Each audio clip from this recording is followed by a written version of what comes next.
So there's nothing worse than going on stage after Sharon. Like I'm gonna look like such a downer, but I'll do my best. Thank you, Sharon.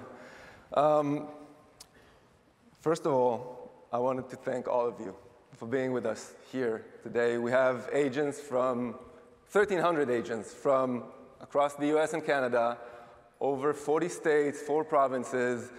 It's just mind-blowing to think that you chose to be here, despite of the fact that it's difficult out there, it's expensive to come here, but you still chose to be here with us. So thank you very much for being here. We are committed to making the next 2 days amazing. It's going to be amazing. You can already feel that. But I'm going to be a downer now. I've been in the industry for about 20 years. I've never seen a market as challenging as it is at the moment. We have low inventory, high interest rates, strong job market, strong economy, and a very low transaction volume. Everything I'm talking about applies mainly to the US, but there are a lot of similarities in Canada as well. We cannot sugarcoat it. I think we have to be prepared for it. The next 6 months are probably going to be the most challenging month you've ever experienced in your career. And that's bad. But the good news is that after that, things will get better. And the main problem right now is affordability. People just cannot afford homes. And there are 3 main factors affecting affordability. One is home prices. Prices are high, people cannot afford them. Second, interest rates. In the US, it's 8%. In Canada, it's in the mid-5s. It's simply difficult to afford the monthly payment on a mortgage. That's affecting affordability. And the last thing is wages and employment. If your monthly payment is increasing, your salary is not increasing fast enough for you to make that monthly payment. And that's a problem. I love data. I love looking at data because it enables me to try and predict the future. So I compiled a few graphs that maybe will help us understand what's going on and maybe gain some conclusions or insights on when this whole thing is going to end.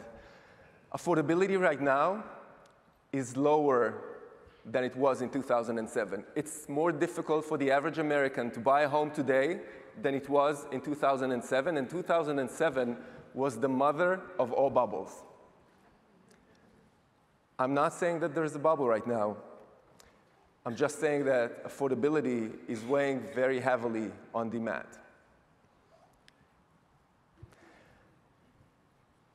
Two years ago, the monthly mortgage payment was half of what it is right now. We're talking about thousands of dollars every month compared to what it was 2 years ago. That's tens of thousands of dollars a year. People could simply not afford it. Actually, if we look historically, over the past 25 years, mortgage applications are at the lowest point they've been in the past 25 years. Lower than 2010, which was the bottom, or 2009, that was the bottom of the market. Fewer people are applying for mortgages today compared to 2009 or 2010. It's that difficult out there. We are now paying the price of over a decade of under construction. If you look at existing home inventory, it's just declining in the past 15 years. And the reason, one of the reasons, is the fact that they have not built enough homes. There are not enough homes. People are renting, and people are not listing their homes for sale. And this is a concerning trend that we're seeing. Another way to look at it is that listings right now are almost as low as they've been at the height of the pandemic. We're almost there. There's just not enough inventory. So we're tied on the demand side. We're also tied on the supply side. And I've never seen a market like that. Typically, when there's over demand, the market corrects itself, there's enough supply. But right now, both of them are hurting. There's not enough demand, there's not enough supply. And again, this is market specific, so some markets are doing better than the others. But let's assume you're a buyer and you're okay with paying an 8% mortgage. You just cannot find a home that's perfect for you. And that's a problem. Another thing that's concerning is that the total housing inventory per person continues to decline. And this is an ongoing trend that shows us that we have a structural problem in this country. We just don't have enough homes. And as you know, you cannot build homes overnight. Which also means that the inventory side, the supply side of our business is not going to solve itself in the next year, probably not in the next 2 years. And I know that many of us are hoping that, yes, in a few months, everything will be okay, things will go back to normal, but they're probably not likely to do that. What's working in our favor is if we compare everything that's going on to 2007, people are paying their mortgages right now. They're not delinquent. We're not likely to see an influx of foreclosures coming into the market and just getting supply up. We're not there. So what do you make out of all this data? If you look at the past 25 years, you can see that on average, there are 5.3 million homes sold in the US per year. 2023 is on track for 4.1 million. That means 30% below the average of the past 25 years. That's super, super low. We think that it'll take another 2 years at least for the market to go back to the average, for that 5.3 million to be here again, and that's probably going to happen in 2026. If we're trying to analyze cycles, in 1999, we had an 8-year cycle in which we had about 5.4 million units sold of surplus. So a lot of transactions happening. That followed by a 9-year down cycle in which the market kind of corrected itself and there was a deficit of 6 million units. So you can see the correlation between the surplus and then the deficit. This is how the market works. Then 2016, we started an upcycle, which wasn't that severe. There were 1.6 million units sold in surplus. And now in 2022, or in the middle of 2021, the market shifted, and we're very close to absorbing that surplus. But again, we have the interest rate problem, we have the inventory problem. So when we're trying to analyze this, we see that 2024 is going to be better. And real estate agents are probably the one segment in the economy that's hurting the most. The economy is doing pretty well, but we're not, because our market is down 30%. Everybody can feel that. But next year will be better. It's not going to be perfect, but it's going to improve. And 2025 is going to be even better. In 2026, we will go back to normal. So if there's one thing encouraging about all this is that most of the worst is behind us. We are still facing very difficult 6 months. Recession is typically a negative word, right? Nobody wants a recession, but for us, oddly enough, a recession is probably what we all need. And we need a recession because it means that interest rates will drop, and maybe home prices will decrease a little bit as well. That means that affordability will come up again. So I think all of us, even though recession is not great for the economy, I think that all of us somehow need to hope for a mild, quick recession. That's counterintuitive. But you know, we cannot control the market. We can control our own businesses. And I wanted to talk about some things that can help us in the future. Today, when you're closing a deal,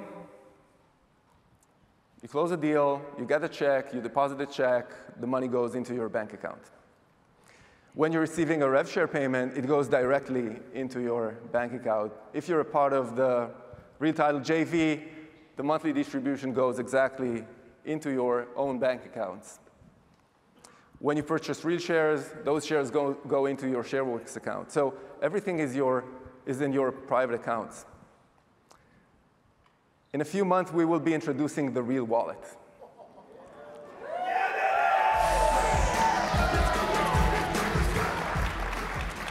The Real Wallet is a digital wallet that contains all of the assets that you have at Real. You close a deal, the money goes into your wallet.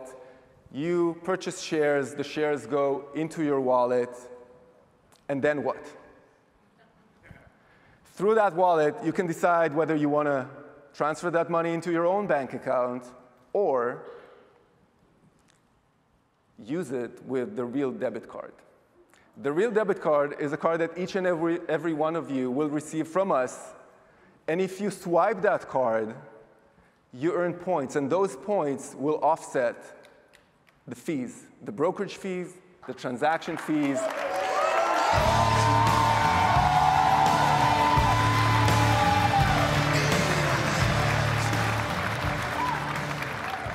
But there's more. There's more. I sound like Sharon, right? So if you actually keep money in that wallet, we are now exploring ways of having you earn interest on the money that's sitting in the wallet. Yeah, so just imagine this. You close a deal, you put the money in the wallet, it grows, and if you actually use it, that offsets fees that you paid to us. So eventually, you might end up in a situation where you're not paying anything for being a part of this brokerage. And that's amazing.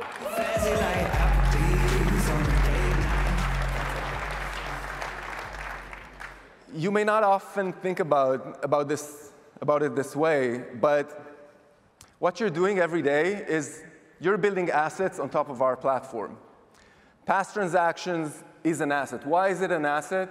Because it provides us the ability to predict how your future is going to look like in the next 12 months. Pending deals are obviously an asset because this is money that's going to be due in a few weeks or days or months when that transaction closes. Revenue share is an asset because that's a revenue stream that's owed to you every month, and it's predictable. Equity is an asset, obviously. Those are shares in the company that we're building together. And title JV distributions are an asset as well.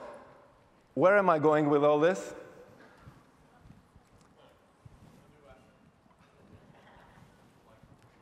I'm holding in my hand the first ever Real credit card.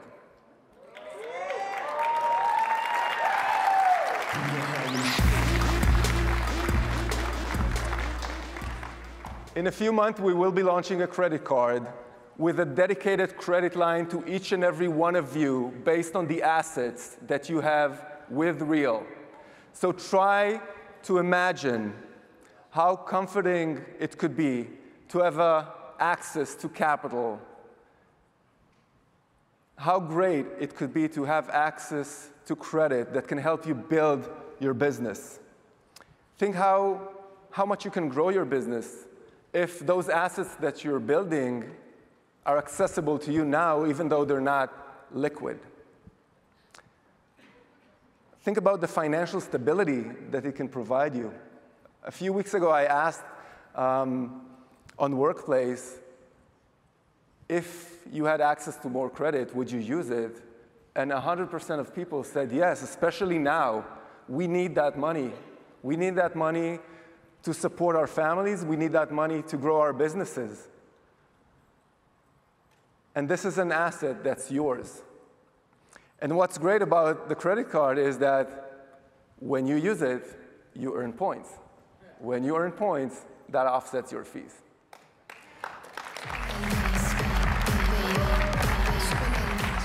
And by the way, there will be 3 different cards. There will be an individual agent card. There will be an elite card, of course. And there will be a team card. So a team leader can determine the credit to their team members. If you're a team leader and you want to attract members to your team, this is one of the perks that you can offer. A team credit card. This does not exist at any other brokerage. Actually, what we're building cannot be achieved by anyone else because of the technology that we have running in the background. This is the first time it's ever done.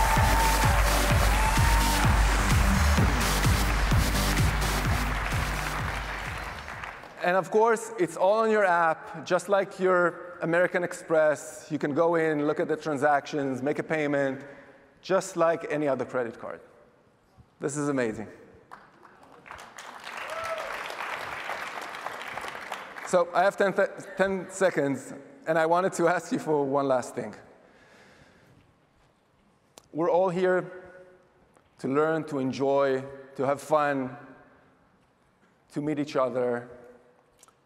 I wanted to ask you to be on your best behavior.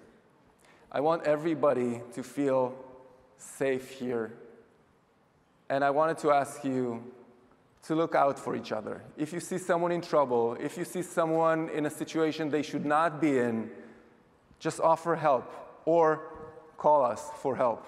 We want people, everyone, to leave this conference with the most amazing feeling. And we want everybody to feel safe and within family. So please, please take care of each other, and please be kind.